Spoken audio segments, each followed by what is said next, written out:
Frères et sœurs en Christ, bien-aimés dans le Seigneur, que Dieu vous bénisse au nom merveilleux de notre Sauveur Jésus-Christ.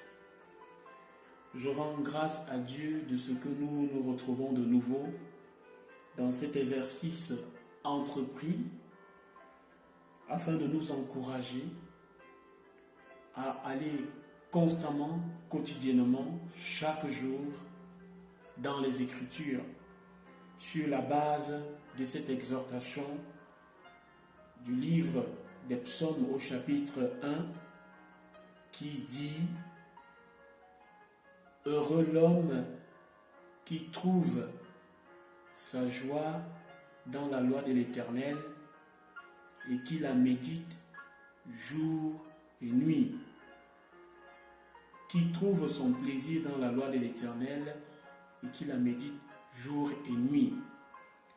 C'est donc dans cet objectif-là, dans ce désir et dans ce cœur, dans cette volonté, que nous allons poursuivre aujourd'hui avec l'aide de notre tendre et cher Père Céleste qui, nous le croyons, agrée et est en accord avec de telles actions. Je rends grâce à Dieu de ce qu'aujourd'hui nous avons le souffle de vie, que nous sommes vivants, parce qu'aujourd'hui beaucoup se sont éteints. Beaucoup ont perdu la vie aujourd'hui, beaucoup ont subi des choses qui ne peuvent pas les permettre d'être où je suis là aujourd'hui. Peut-être un accident, peut-être un malheur. Ce n'est pas par orgueil, mais c'est par grâce. C'est par cette grâce-là que Dieu nous fait que nous sommes là aujourd'hui. Donc nous lui sommes reconnaissants déjà de ce qu'il a permis que nous soyons là. Alors sans plus tarder, on va se lancer dans cet exercice pour gagner en temps. Et si nous pouvons le faire aujourd'hui, nous allons lire plusieurs chapitres. Le chapitre 2, le chapitre 3, le chapitre 4, pourquoi pas le chapitre 5.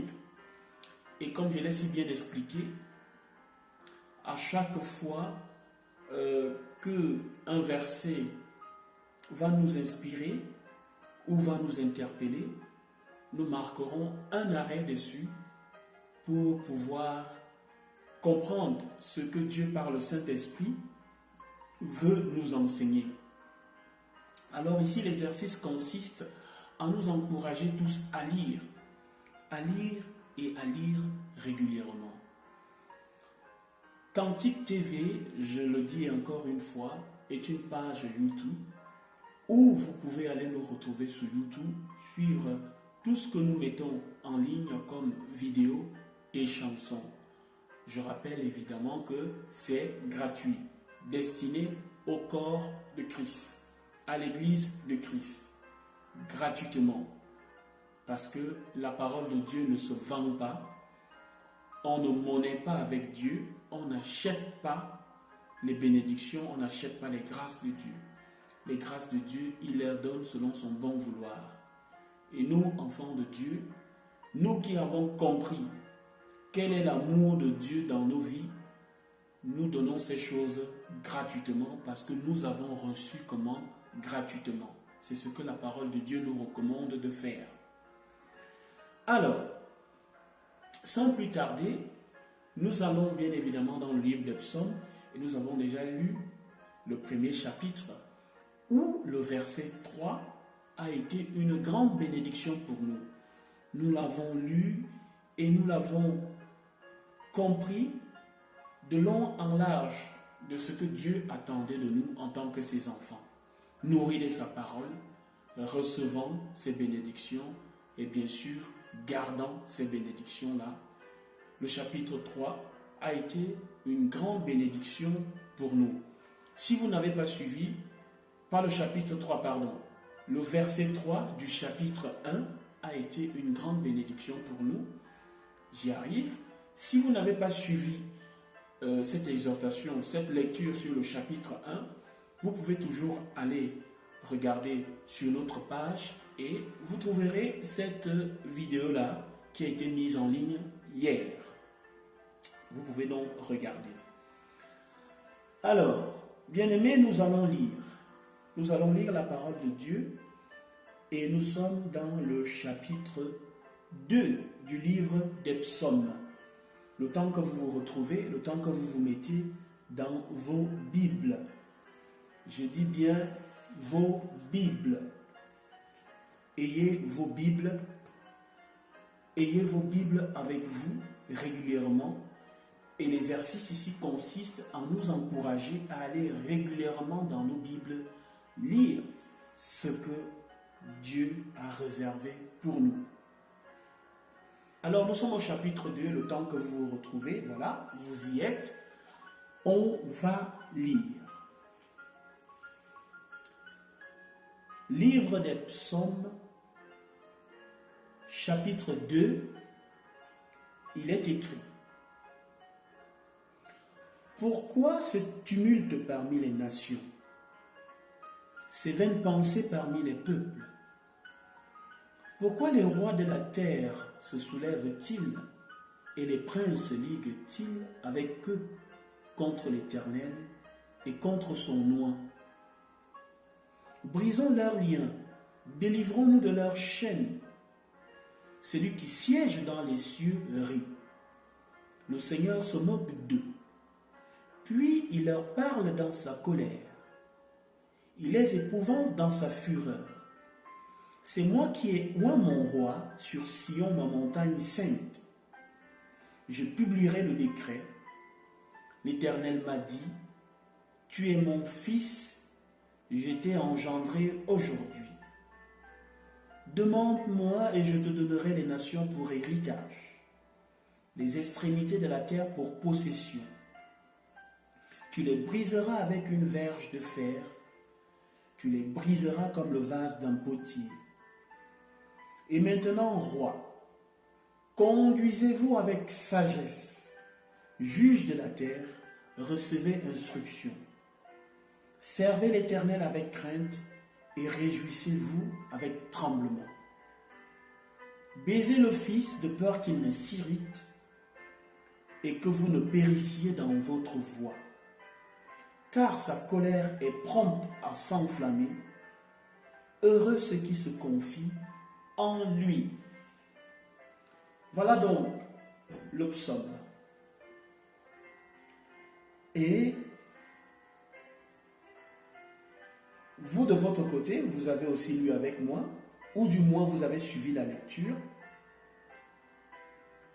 Et ici, il y a quelque chose de merveilleux. Il y a quelque chose de merveilleux parce que dans la vidéo précédente, on a dit, dans le chapitre 15 du livre de Romains, au verset 4, il est écrit, tout ce qui a été écrit d'avance est pour notre instruction. Vous allez comprendre pourquoi je le dis. Pourquoi? Parce que quand on lit ce verset, ceux qui sont assidus à la lecture et nous qui nous mettons, et vous aussi, comme nous sommes en train de nous mettre à l'intérieur de la lecture, nous allons comprendre beaucoup de choses. Pourquoi pour notre instruction? Vous allez voir que vous ne pouvez pas produire ce que vous n'avez pas. Vous ne pouvez pas donner ce que vous n'avez pas. Paul dit dans les livres de Corinthiens que la bonne volonté existe en raison de ce qu'elle a et non de ce qu'elle n'a pas. Nous ne pouvons pas donner ce que nous n'avons pas. Bien évidemment, aujourd'hui, certains vont jusqu'à donner même ce qu'ils n'ont pas, c'est-à-dire pour satisfaire cet évangile de la prospérité. Certains vont même emprunter de l'argent, soi-disant pour donner à Dieu. Non. si on l'a fait par le passé, si vous l'avez fait par le passé, cela n'est pas le cœur de Dieu. Ce n'est pas la volonté de Dieu. Ce que vous n'avez pas, vous ne pouvez pas le donner. Vous donnez ce que vous avez en abondance et votre surplus, c'est ce que vous donnez. C'est une parenthèse. Mais revenons ici. Pourquoi je parle de ce que nous donnons? Vous ne pouvez pas exhorter. Vous ne pouvez pas apporter une écriture. Vous ne pouvez pas encourager un frère, une sœur. Si vous ne connaissez pas les Écritures, parce que Dieu, c'est sa parole. Et Dieu dit qu'il veille sur sa parole pour la mettre comment? En exécution. Ça veut dire que c'est cette parole-là qui apporte la guérison, l'apaisement, qui brise les liens, les chaînes de l'ennemi dans la vie, de ceux à qui vous voulez témoigner la parole et de notre vie également. Ça veut dire que si je n'ai pas la parole de Dieu en abondance dans mon intelligence et que je ne lis pas abondamment la parole de Dieu, alors je suis limité. Je suis limité parce que je ne sais pas ce que Dieu dit. J'ai bien envie d'exhorter, j'ai bien envie d'encourager, j'ai bien envie d'apporter une grâce, une bénédiction, un partage. Mais si je n'ai pas les versets, la parole de Dieu en abondance dans mon intelligence, alors je suis limité. D'où le chapitre 1 qui nous dit que nous devons être comment? Pour ceux qui ont été là avec moi hier, nous devons être comme un arbre planté près d'un courant d'eau. Suivez-moi, parce que nous sommes en train d'y aller. Alors, pourquoi je parle de cela? Écoutez ce que le chapitre dit. Pourquoi ces tumultes parmi les nations?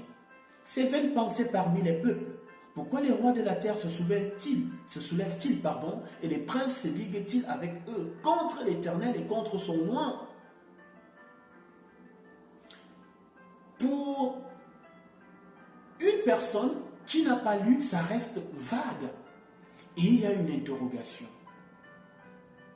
Cela nous ramène dans le livre de Actes, où l'eunuque éthiopien lisait le livre d'Ésaïe au chapitre 53 et il ne comprenait pas.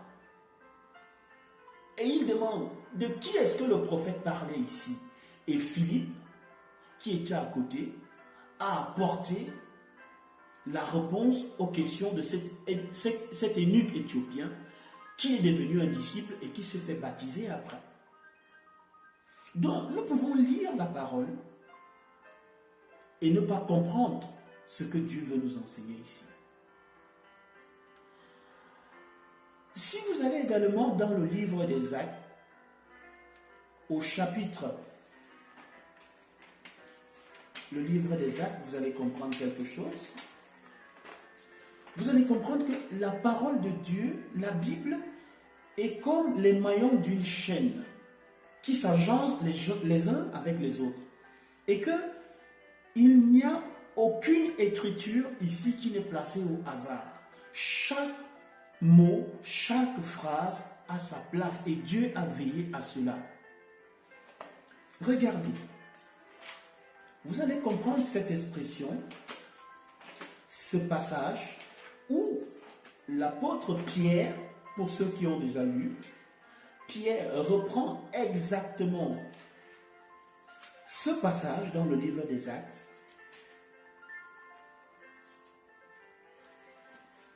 Actes chapitre 4, si je ne me trompe pas. Après qu'ils eussent été frappés, battus et relaxés, il va retourner vers les leurs. Pierre et Jean, ils montaient au temple, ils ont trouvé un homme qui était 40 ans, qui est né infirme. Ils vont opérer le don de guérison, de miracle, et cet homme va guérir de son infirmité. À cause de cela, les principaux prêtres et les sacrificateurs de la ville vont se saisir d'eux, les menacer, les jeter en prison, les battre de verge et tout ça, pour qu'ils arrêtent de faire cela. Et Pierre, galvanisé par le Saint-Esprit qu'il a reçu le jour de la Pentecôte, va leur dire, écoutez, jugez s'il est bon de vous obéir que d'obéir à Dieu. Et après avoir été relaxé, Pierre va retourner vers les siens. Et c'est là où il va faire une prière. Le temps que je me retrouve, le verset 23. Écoutez ceci. Il dit, c'est Pierre qui parle. Après avoir été relâchés, ils allaient vers les leurs, Pierre et Jean. Ils racontèrent tout ce que les principaux sacrificateurs et les anciens leur avaient dit. Lorsqu'ils l'eurent entendu, ils élevèrent à Dieu la voix tous ensemble et dirent, Seigneur, toi qui as fait le ciel et la terre, la mer et tout ce qui s'y trouve, c'est toi qui as dit par le Saint-Esprit, par la bouche de notre Père, ton serviteur David, suivez bien, pourquoi ce tumulte parmi les nations et ces vaines pensées parmi les peuples? Les rois de la terre se sont soulevés et les princes se sont ligués contre le Seigneur et contre ton nom. Alléluia. David, si vous avez votre Bible devant vous, le nom de David n'est pas mentionné ici. De toute façon, dans ma version, Louis II 1910, c'est écrit, chapitre 2, il n'y a pas l'auteur. Mais, plus loin dans le livre des Actes, à l'époque de grâce, la première église, l'église du 1er siècle, Pierre ou toute l'église, par la révélation du Saint-Esprit, déclare que c'est David qui a écrit ce chapitre 2 du livre des psaumes. Moi, je ne le savais pas. Peut-être si vous le saviez, moi, je ne le savais pas. La Bible me le dit. Je sais maintenant que c'est David qui a écrit ce chapitre 2. Ensuite, David a dit, pourquoi ce tumulte parmi les nations et ces vaines pensées parmi les peuples? Les rois de la terre se sont soulevés et les princes se sont ligués contre le Seigneur et contre son nom. Amen. Donc, revenons dans notre psaume. Nous étions dans Actes chapitre 4 à partir du verset 23, 24, 25, 26. Si vous prenez les notes, je reviens pour vous le dire.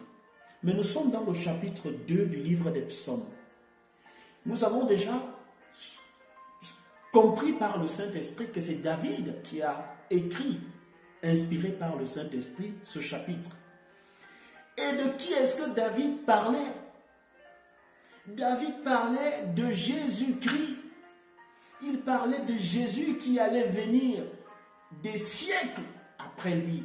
Parce que nous savons tous, ou du moins ceux qui lisent la Bible, savent que, et ceux qui sont assidus aux enseignements, savent que Jésus est descendant du roi David.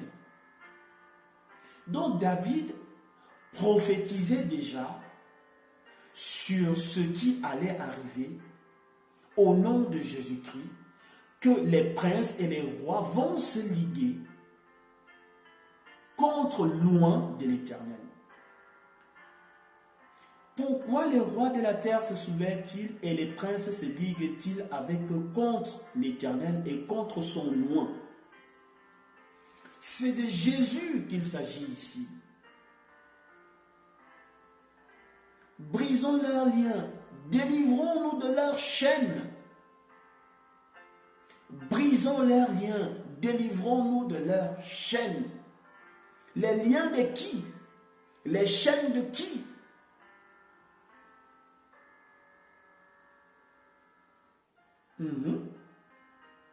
Les liens de qui? Les chaînes de qui? Ce n'est pas aujourd'hui que la parole, la volonté de Dieu a toujours été combattue. Les principaux, les princes se ligueront toujours pour empêcher que la parole de Dieu puisse être dite, puisse être proclamée. Et déjà à l'époque de Jésus-Christ, ils se sont ligués d'abord contre Jésus et ensuite contre les apôtres. Vous pouvez aller le lire dans le livre des Actes, de ce qui s'est passé. Juste après, quelque temps après que les apôtres aient reçu le Saint-Esprit, Jérusalem va bouger au rythme de la nouvelle doctrine, comme il les appelait. Jérusalem va tellement bouger que les princes, les rois et tous ceux qui sont grands de ce peuple vont se liguer contre Jésus, contre la volonté de Dieu, en jetant les apôtres en prison, en tuant même certains, en lapidant d'autres. Donc ça ne date pas d'aujourd'hui. Ça ne date pas d'aujourd'hui où la parole de Dieu est combattue, soit directement, soit indirectement. Brisons leurs liens, délivrons-nous de leurs chaînes. Celui qui siège dans les cieux rit.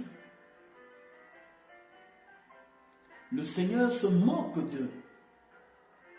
Puis il leur parle dans sa colère.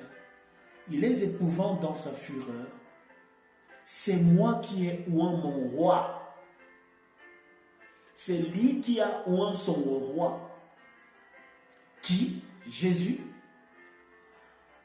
Oindre ici veut dire désigner, choisir.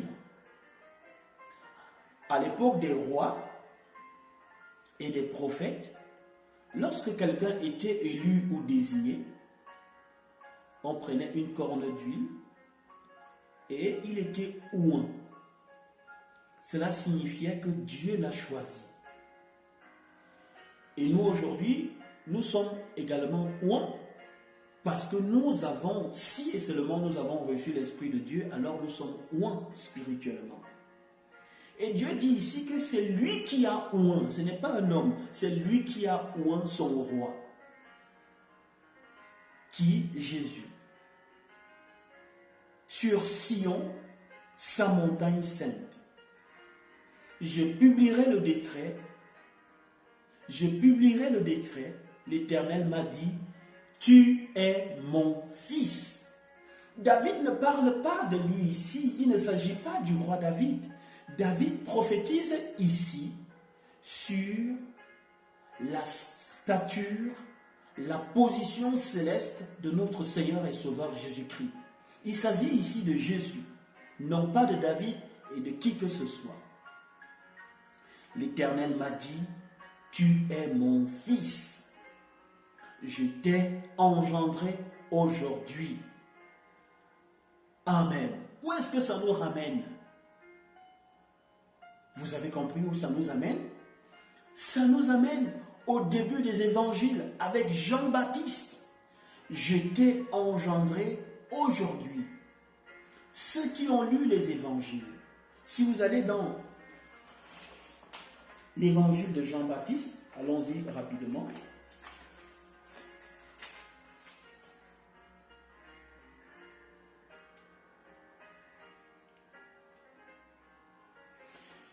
Jean chapitre 1,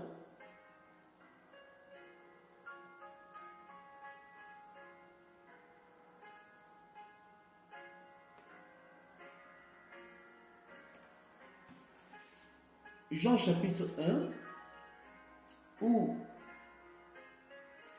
Jésus va se faire baptiser. Alors,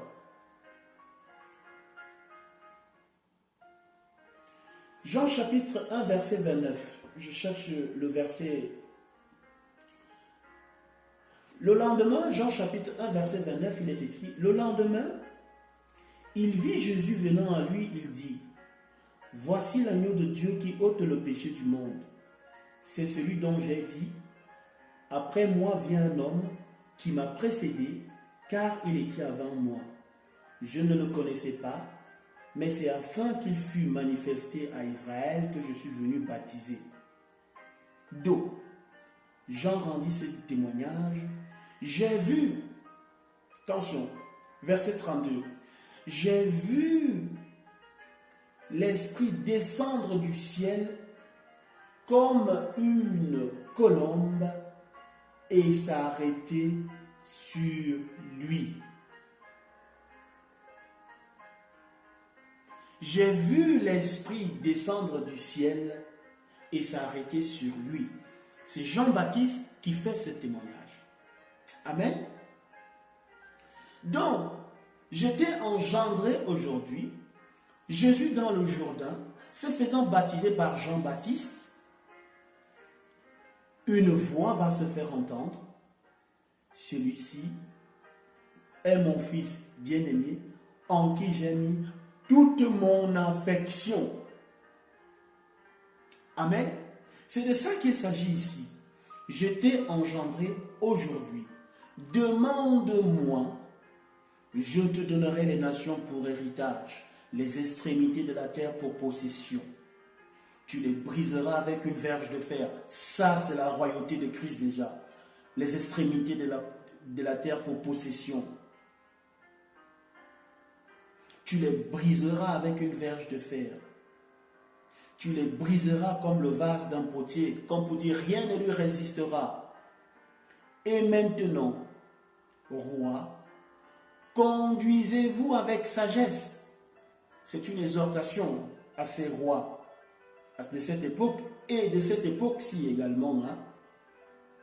Conduisez-vous avec sagesse, juge de la terre, recevez instruction. Servez l'Éternel avec crainte et réjouissez-vous avec tremblement. Baisez le Fils de peur qu'il ne s'irrite.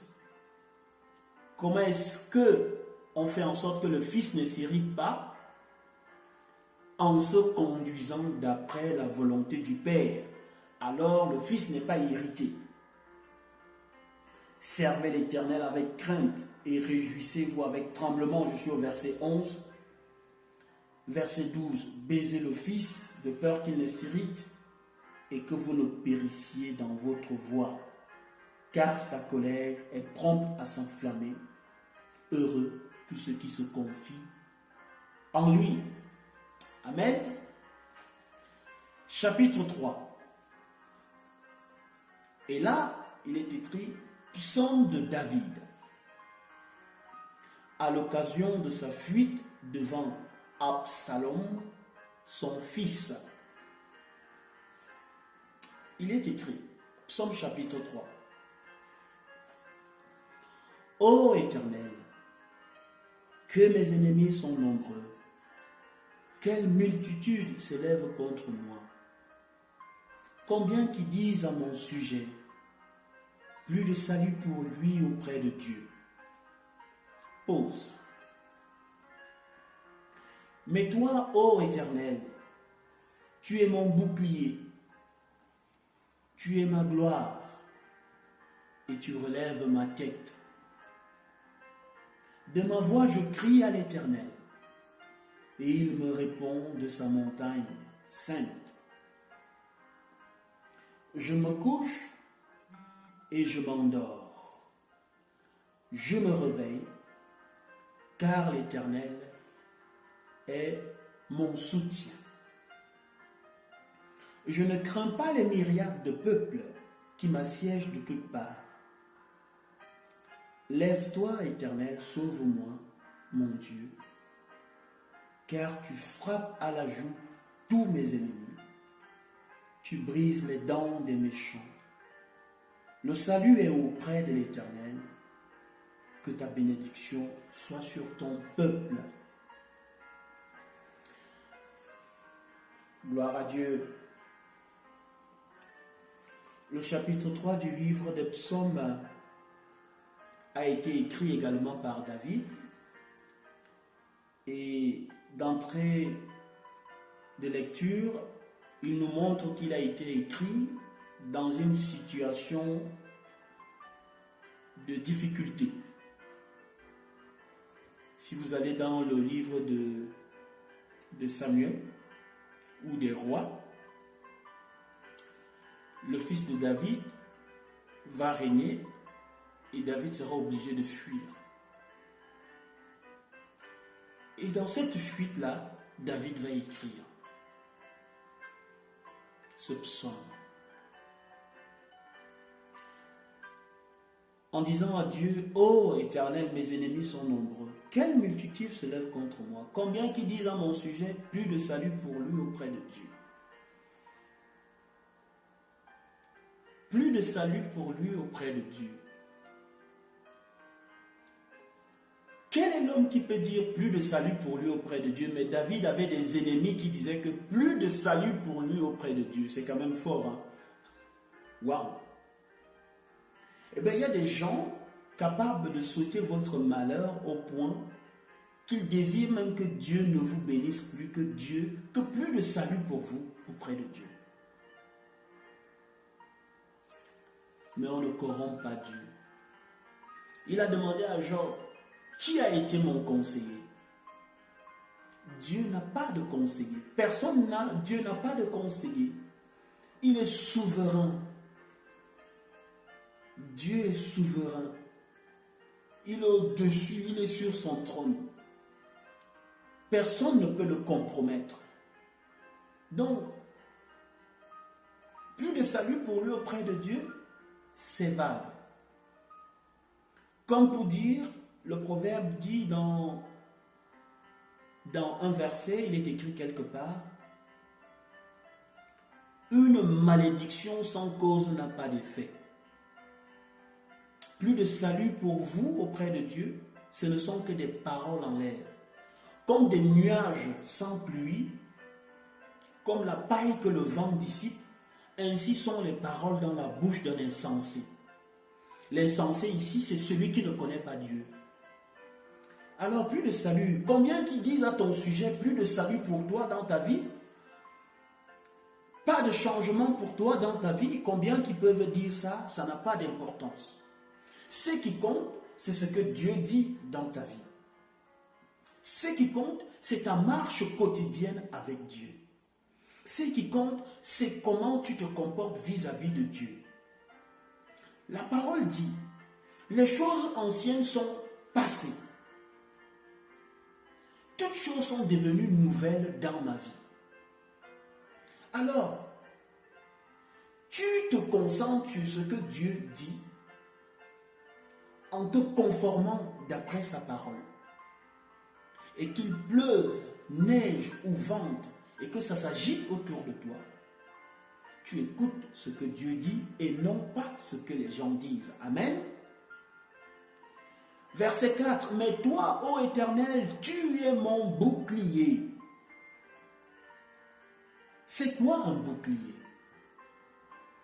À l'époque des rois, à l'époque, dans ces temps-là, n'était pas guerrier qui voulait être guerrier. N'était pas un soldat qui voulait être soldat. Il fallait être un homme physiquement fort et avoir des aptitudes pour être soldat. Et quand un soldat utilisait un bouclier, le bouclier était la protection ultime pour parer les coups de l'adversaire. Le bouclier, vous pouvez le voir, il est encore utilisé aujourd'hui parce que les polices modernes se sont inspirées également. Ils ont des boucliers pour parer les émeutes, les foules et autres. C'est une protection. C'est quelque chose qui vous protège d'un coup, d'une attaque, ou d'un projectile, ou d'une frappe. Et David dit, l'Éternel est son bouclier, parce que David était un soldat. David a été un grand combattant devant l'Éternel. Donc quand il utilise le bouclier, il sait de quoi il parle. Un bouclier, c'est quelque chose qui vous protège. Alors, comme David, nous devons dire également que l'Éternel est notre bouclier. Un bouclier ferme, pas un bouclier qui vacille. Aujourd'hui, le bouclier, il est ferme. Demain, le bouclier, il est un peu... il ondule. Il est au niveau des pieds, ou il est sur le dos, un bouclier ferme. Et quand on parle de bouclier ferme, c'est avec la foi. C'est avec la foi. C'est merveilleux parce que si vous recherchez le lien avec ce bouclier, cela va nous amener dans le livre d'Éphésiens qui nous parle des armes spirituelles dont on doit se revêtir. Et il nous parle du bouclier. Amen. Un bouclier, l'Éternel est notre bouclier. Nous le croyons et nous utilisons ce bouclier-là contre les attaques de l'ennemi. Tu es ma gloire, tu relèves ma tête. De ma voix, je crie à l'Éternel et il me répond de sa montagne sainte. Je me couche et je m'endors, je me réveille, car l'Éternel est mon soutien. Il dit, je me couche et je m'endors, je me réveille, car l'Éternel est mon soutien. Quand il dort, il n'a pas d'inquiétude. Cela me ramène à un autre psaume qui parle toujours de se coucher et de s'endormir. Mais ne nous précipitons pas, nous y arriverons. Restons ici au chapitre 6, où il dit, il se couche, il n'a pas peur. Il s'endort, il ne craint rien. D'où vient-il que le chrétien dort la nuit? Il est tourmenté. Il est tourmenté au point où il n'a pas le sommeil. Ce qui doit faire peur à un chrétien, c'est de savoir s'il n'est plus en accord avec Dieu. Pour savoir si Dieu s'est détourné de lui, alors tu dois avoir peur. Mais si l'Éternel est avec toi, de quoi as-tu peur? De quoi tu doutes? Je me couche, je m'endors, je me réveille, car l'Éternel est mon soutien. Tu ne trouves pas le sommeil parce que tu as un problème? Parce que tu ne te couches pas avec l'Éternel. Tu ne te couches pas avec l'Éternel. Je ne suis pas en train de dire ici que moi, Guy José, je n'ai pas de problème. Je n'ai pas de soucis. Oh que si! Oh que si! En tant que fils de Dieu, nous avons des attaques, nous avons des pressions, nous avons des difficultés autour de nous. Mais ce n'est pas pour autant que je suis ébranlé. Ce n'est pas pour autant que je ne vais pas dormir la nuit. Cela veut dire quoi? Je reste tranquille parce que je sais que c'est l'Éternel qui combat pour moi. Je crois qu'on va aller lire. Je ne voulais pas qu'on y aille, mais on va y aller quand même. Psaume 127. On va y aller. On va y aller. Nous sommes au psaume 3, chapitre 3, mais allons quelques chapitres plus loin. Vous allez comprendre quelque chose. Pourquoi est-ce que David dit ici? Cantique des degrés. Et cela me fait comprendre que c'est David qui l'a écrit. Non, ce n'est pas David, pardon. C'est son fils. David l'a écrit et son fils, Salomon, Cantique des degrés de Salomon. Où est-ce que Salomon l'a appris? Une petite question. De qui est-ce que Salomon a appris ça? De David. Alléluia. Alléluia, amen.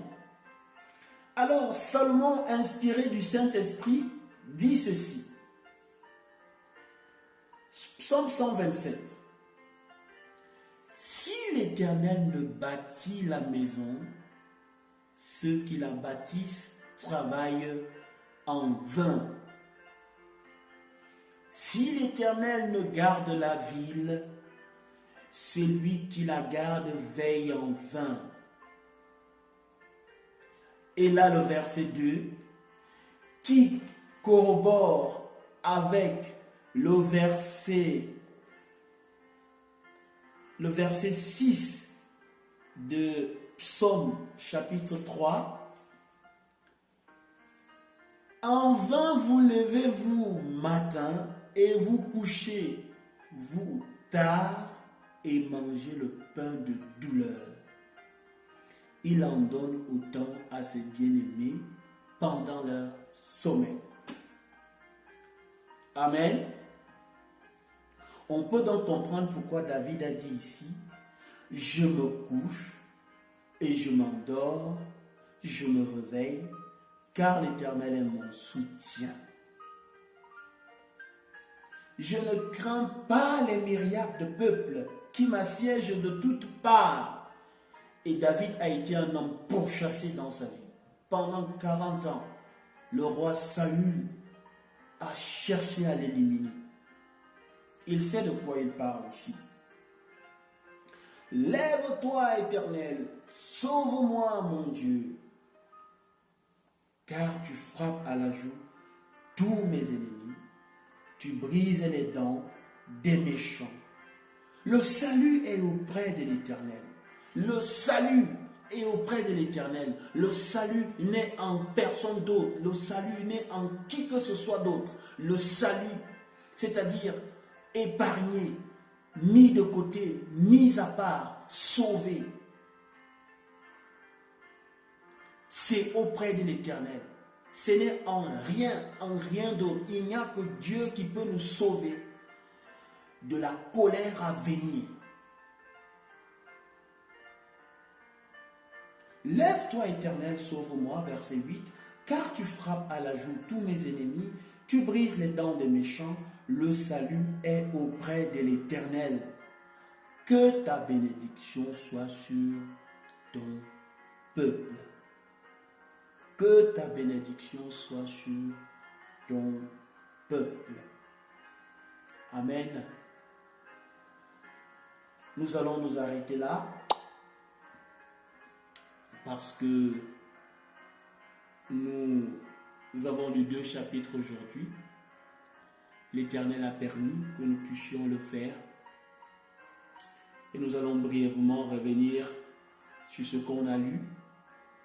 Au chapitre 2, nous avons lu que c'est David qui l'a écrit, ce n'était pas indiqué.